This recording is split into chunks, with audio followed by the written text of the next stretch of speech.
역대하 8장입니다.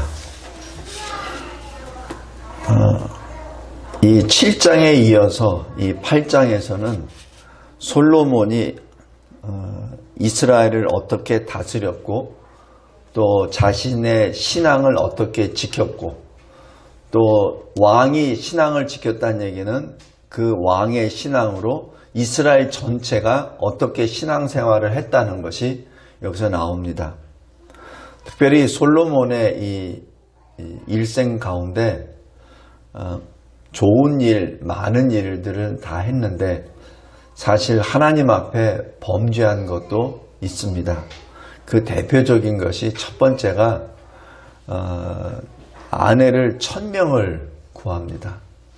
그러다 보니 그 아내들을 통해서 많은 우상들이 들어오죠. 물론 인간적으로 보면은 이 솔로몬이 이 나라의 평강을 계속해서 유지하기 위해서 이웃 나라와 결혼 동맹을 하는, 그래서 서로가 나라 간의 이 어떤 전쟁을 예방하는 그런 차원에서 아마 했을 수도 있겠습니다. 그러나 이유가 어쨌든 그로 인하여 이스라엘에 있는 하나님 중심 사상이 변질이 되고 혼합이 되어버립니다. 그래서 이 우상을 섬기는 이 단초를 실은 이 솔로몬이 스스로 자기가 앞장서게 되는 것이죠. 그 다음에 크게 두 번째로 솔로몬이 잘못한 것은 노년에 하나님의 말씀으로 벗어났던 자신의 죄악으로 인하여 하나님께서 이제 징계 말씀을 주십니다. 경고의 말씀을 주시죠. 그때 솔로몬이 그 말씀을 듣지 않습니다. 오히려 그 말씀이 이 나라에 임하는 것을 방해하기 위해서 하나님 말씀을 대적하는 일을 해버리죠. 그러나 전능하신 하나님의 뜻이 인간 솔로몬에 의하여 사실 정지될 수는 없죠. 오히려 그를 통해서 이스라엘은 분단이 되고 이스라엘은 참으로 이 악한 길을 걸어가는 그런 계기가 됩니다. 근데 여기 8장에 보면은 솔로몬이 행한 그 치적 가운데 이러한 부정적인 것은 다 제외합니다. 기록을 하지 않습니다. 솔로몬이 이스라엘을 위하여 잘한 이 치적만을 기록하게 됩니다. 왜 그렇겠습니까? 왜 솔로몬의 연약한 부분은 기록하지 않았겠습니까? 지금 이 역대 기자는 바벨론 포로에서 이제 귀환한 사람입니다. 귀환한 이후에 새 나라를 다시 재건하기 위하여 지금 몸부림치는 것이죠. 그래서 지금 솔로몬이라는 변함이 없는 그 조상의 왕이지만 그의 부정적인 면은 기록하지 않고 오히려 그가 행했던 긍정적인 것만 부각을 시킵니다. 왜? 이제 새 나라, 우리가 재건할 나라는 솔로몬의 긍정적인 것을 보고 그 소망으로 나아갑시다. 부정적인 것은 아예 쳐다도 보지 맙시다 라는 의미가 아닌지 조심스럽게 봅니다. 먼저 여기 설교요약 큰 1번 보겠습니다. 솔로몬의 치적 가운데 1절부터 11절까지 솔로몬이 영토를 확장합니다. 그리고 확장된 그 영토를 하나씩 하나씩 요새화시킵니다. 이유, 지금은 평화지만 그러나 장차 전쟁이 임했을 때 그것을 대비하기 위하여 확장된 영토 내에 전부 다 국고성과 병거성과 마병성을 딱 세웁니다. 그래서 어떠한 환란도 예방할 수 있도록 지금 철저하게 준비하죠. 이것이 이 솔로몬의 큰 치적 중에 하나입니다. 또 하나는 솔로몬이 이 정도 이 힘을 가지고 있다면 영토 확장을 더 할 수도 있어요. 그런데 더 하지 않습니다. 이유가 있어요. 이 솔로몬은 하나님이 언약하신 그 땅을 확보한 것으로 만족하고 더 이상 확산은 안 합니다. 그리고 하나님이 주신 그 땅 자체에 요새화를 시켜서 견고하게 만듭니다. 이것이 자기가 능력을 받았을 때 받는 어떤 그 균형 감각입니다. 내가 힘이 있다고 해서 내가 지금 어떤 기업을 하는데 문어발식으로 내 이 기회다 해서 막 퍼져나가죠. 그러면 그 기업이 크게 발전할 수는 있죠. 그런 나중에 뒷감당이 안 됩니다. 내가 감당할 수 있는 범주 안에서 정지할 수 있는 이 절제가 있어야 됩니다. 사람은 다 그 절제가 필요해요. 근데 내가 일이 잘 되니까, 내가 하는 것이 잘 되니까 하면서 무조건 막 확산을 시켜버리죠. 그럴 때 무리수가 들어갑니다. 지금 여기 솔로몬의 어떤 가장 큰 지적 중에 하나는 하나님께서 큰 지혜와 능력을 주셨습니다. 군사력을 주셨어요. 그런데 거기서 더 이상 확산 안 합니다. 여기 3절, 4절, 5절 거기까지만 딱 합니다. 그리고 그 땅 확보한 그 땅에서 전부 다 이 요새로 만들어서 이 국토를 방어할 수 있는 대책을 수립하게 되죠. 이것이 솔로몬의 큰 장점 중에 하나입니다. 그 다음에 여기 7절부터 쭉 보면은 이 솔로몬이 이 인력을 사용할 때 노예로 자기 이스라엘 민족들을 사용 안 합니다. 거기서 이 타국민들, 이 사람들, 이방인들을 노예로 삼고 그들을 통해서 이 노예 일을 시키게 되죠. 그다음에 이것은 레위기 25장 39절부터 46절까지 너의 동족, 이스라엘 동족들을 종으로 삼지 말라 하는 그 말씀을 기억하며 그 말씀을 실행하는 것이죠. 다시 얘기해서 이 솔로몬 왕은 행동하는 신앙인이었습니다. 실천하는 신앙인이었어요. 자기가 능력이 있다고 해서 그냥 막 이렇게 과시하거나 그런 것도 아닙니다. 하나님의 지혜와 지식을 받았고 과거 전후 그 누구도 받을 수 없는 부와 영광을 누리는 왕이었습니다. 그런데 그 솔로몬 왕은 신앙으로 실천 행동하는 사람이었습니다. 그리고 여기 11절 보면 솔로몬이 애굽 왕 바로의 딸을 아내로 삼는 그런 일이 있어요. 근데 여기서 왜 그런지 그것은 정확한 기록은 없으나 그런데 여기서 솔로몬이 이 신앙을 보면은 바로 딸은 우상을 섬기는 여인이죠. 물론 우상 섬기는 여인을 아내로 맞았다는 것은 잘못된 겁니다. 솔로몬에게는 이미 아내가 있는데도 불구하고 또 자기 아내를 했다는 것은 또 잘못된 겁니다. 그런데 그 솔로몬에게 또 다른 좋은 긍정적인 면은 이방 여인을 아내로 맞았습니까? 근데 그 여인은 다윗 왕궁에 거하지 못하게 하였습니다. 이유가 있습니다. 11절 후반부에 여호와의 궤가 이른 곳은 다 거룩함이니라.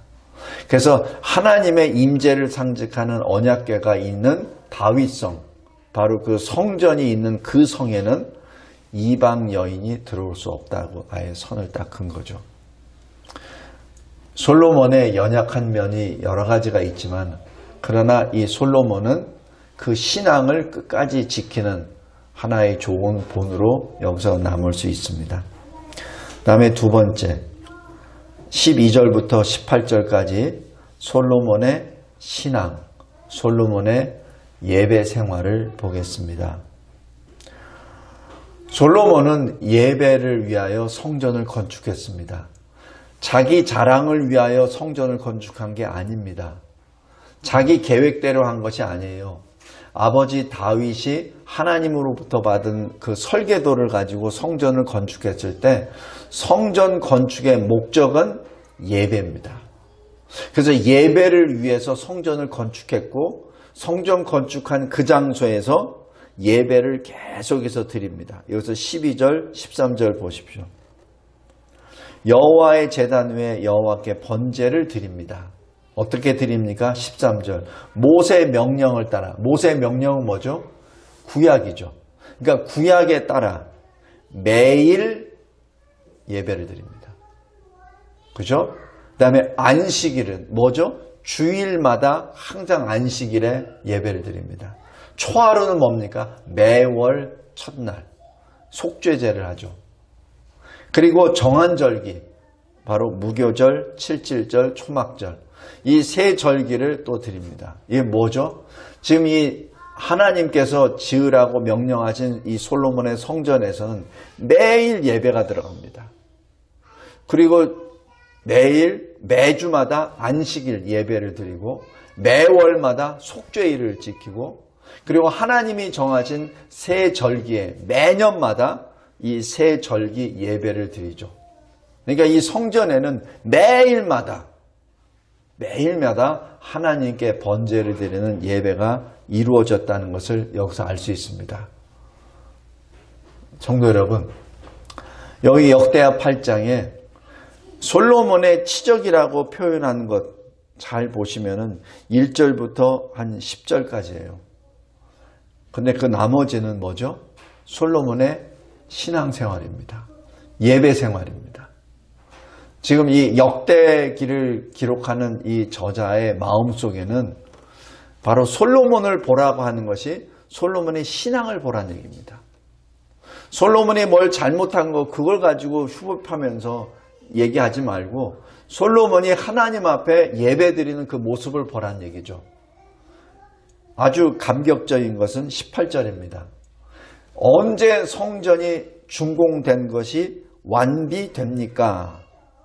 언제 성전 공사가 결점이 없게 끝납니까? 라고 하는 것이 16절입니다. 보십시오. 솔로몬이 여호와의 전에 기초를 쌓던 날부터 준공하기까지 모든 것을 완비하였으므로 여호와의 전 공사가 결점 없이 끝나니라. 언제 끝났죠? 예배를 매일 드릴 때. 예배를 매일 드리고 하나님의 말씀에 따라 매년마다 절기를 지키는 그 모습 가운데 성전 공사가 결점 없이 끝났다는 얘기죠. 또 이를 위해서 14절, 15절 보십시오. 제사장들을 정하고 레위인들을 세워서 찬송을 하게 하고 그리고 레위인들을 통하여 문지기로 세워서 성전을 지키도록 합니다. 지금 이 솔로몬은 성전 이 건축 이 눈에 보이는 건물을 세우는 것만 끝나는 것이 아니라 그 성전에서 이루어지는 예배의 모든 일들 그리고 이 일에 수종드는 제사장들과 레위인들의 모든 것들을 다 지금 주장합니다. 무엇을 근거로? 모세의 명령, 구약과 아버지 다윗의 규례를 따라 바로 아버지 다윗이 하나님으로부터 받은 그 비전을 통하여 제사장과 그리고 레위인들을 통하여 찬양대와 또 문지기들을 세우죠. 이 모든 일들을 솔로몬이 완성합니다. 성도 여러분, 성전 건축은 눈에 보이는 건물의 공사 건축으로 끝나는 것이 아니라 그곳에서 하나님이 기뻐하시는 예배를 드리는 것 그리고 하나님의 직분자들을 통하여 끊임없이 하나님의 성전에서 하나님의 일이 이루어지는 것 그것이 되었을 때 하나님의 전 공사가 끝났다라고 기록합니다. 역대기 8장 사실 어찌 보면 이것이 결론 부분입니다. 하나님께서 바벨론 포로 귀환한 자들에게 성전을 재건하라, 성벽을 다시 재건하라 라고 말씀하는 것은 그냥 눈에 보이는 공사만을 하라는 것이 아니라 바로 성전에서 이루어지는 예배가 회복되라. 그리고 그 예배가 회복된 그 상태에서 나라가 다시 세워지리라는 그 말씀입니다. 말씀을 맺겠습니다. 역대기 이 기자, 하나님께서 이 역대기 기자를 통하여 하나님의 뜻을 주십니다. 내가 너희들에게 70년 바벨론 그 징계를 허용한 이유는 너희들이 다시 새 사람이 되어서 다시 내가 너희 조상들에게 준 땅으로 돌아와 하나님이 약속하신 그 땅 위에 하나님이 기뻐하시는 나라를 세우라는 얘기죠. 그 나라를 세우기 위하여 가장 중요한 것이 성전 건축인데, 성전 건축의 핵심은 건물이 아니라 예배 회복이다라는 얘기죠. 이 말씀은 무엇이죠? 바로 에베소서 2장 4절 5절 말씀입니다. 너의 처음 사랑을 버렸느니라 라는 책망의 말씀입니다. 그러므로 어디서 떨어졌는지를 생각하고 회개하여 처음 행위를 가지라. 만일 그러하지 아니하면, 회개하지 아니하면 내가 네게 가서 내 촛대를 그 자리에서 옮기리라. 이 촛대가 뭐죠? 교회 아닙니까? 그죠? 에베소 교회를 향하여 주신 주님의 엄위하신 말씀입니다. 또 이 역대하 8장을 통하여 주시는 하나님의 엄위하신 말씀입니다. 왜 역대기 기자가 이런 말씀을 기록하게끔 하나님의 성령이 역사해 주셨을까요? 너희들이 다시 예배가 회복되지 아니하면, 설사 성전이 재건된다 하더라도, 설사 나라가 다시 세워진다 하더라도 의미가 없다는 얘기입니다. 이 말씀이 우리에게 동시에 들어옵니다. 우리가 각자의 처소에서 각자 일을 하고 있습니다. 어느 학교면 학교에서, 직장이면 직장에서, 기업이면 기업에서, 가정이면 가정에서 일을 합니다. 그런데 여기에 하나님이 세우신 그곳에서 예배가 회복되지 않으면 아무 의미가 없다는 얘기입니다. 신앙이 회복되지 않으면 아무 소용이 없다는 얘기입니다. 솔로몬이 하나님 앞에 전심으로 기도할 때 하나님이 지혜를 주시죠. 다른 누구에게도 허락하셔야 했던 부귀와 영광도 주시죠. 하나님 앞에 하나님의 집 성전을 짓고 솔로몬이 기도할 때 하나님이 응답해 주십니다. 솔로몬이 하나님 앞에 온전히 가까이 나아갔을 때 솔로몬과 이스라엘은 흥왕하게 됩니다. 그러나 솔로몬이 점점점 하나님으로부터 멀어져 가서 하나님이 주신 경고와 말씀을 무시하고 나아갔을 때, 그때는 어떻게 되죠? 이스라엘이 분단돼 버립니다. 그리고 나중에 북이스라엘은 아수르에게, 남유다는 바벨론에게 포로로 끌려가게 됩니다. 이 사실이 역대하 7장에 이미 다 기록되어 있습니다. 하나님 앞에 기도했던 솔로몬에게 그 말씀, 징계의 말씀 이미 다 주셨어요. 성도 여러분, 우리도 마찬가지입니다. 우리도 이 시대, 지금 우리가 이 시대에 살면서 하나님께서 끊임없이 우리에게 말씀을 주세요. 우리가 말씀이 없어서 못 듣는 게 아닙니다. 그리고 하나님의 말씀을 통하여 하나님의 뜻을 몰라서 우리가 이행 안 하는 것도 아닙니다. 다 알아요. 목사로부터 설교를 통해서 하나님의 뜻도 알고, 신학서적이나 신앙서적을 통해서 하나님의 뜻이 어디에 있는지 또 다 알아요. 문제는 아는데 안 하는 거죠. 우리가 몰라서 못하는 것이 없고, 아는데 실천을 안 하는 것이죠. 다시 한번 마태복음 6장 33절 말씀을 기억하시기 바랍니다. 그런즉 너희는 먼저 그의 나라와 그의 의를 구하라. 그리하면 이 모든 것을 너희에게 더하시리라. 이 말씀을 다시 한번 생각하며 솔로몬에게 임했던 엄청난 그 부귀 영광이 어디에서 왔는지, 또 우리도 마찬가지, 우리가 누리고 있는 이 자유와 평강이 어디서 왔는지 다시 한번 깨닫고 주님께 더 가까이 나아가는 저와 여러분이 되시기를 주 예수 그리스도의 이름으로 기도합니다. 감사하고 감사합니다.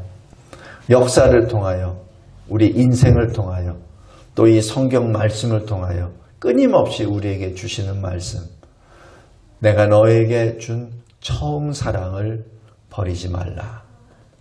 처음 사랑을 다시 회복하라. 하나님, 저희들의 마음을 넓혀주시고 저희들의 마음이 두 마음이 아니라 한 마음이 되게 하여 주셔서 오직 주님이 주시는 말씀을 붙잡고 말씀에 순종하며 우리에게 주시는 은혜의 선물, 그 믿음, 지극히 거룩한 믿음 위에 우리 자신을 세우고 영으로 기도하며 하나님의 뜻대로 실천해 나아가는 우리 모두가 되게 하옵소서. 예수 그리스도의 이름으로 기도드리옵나이다. 아멘.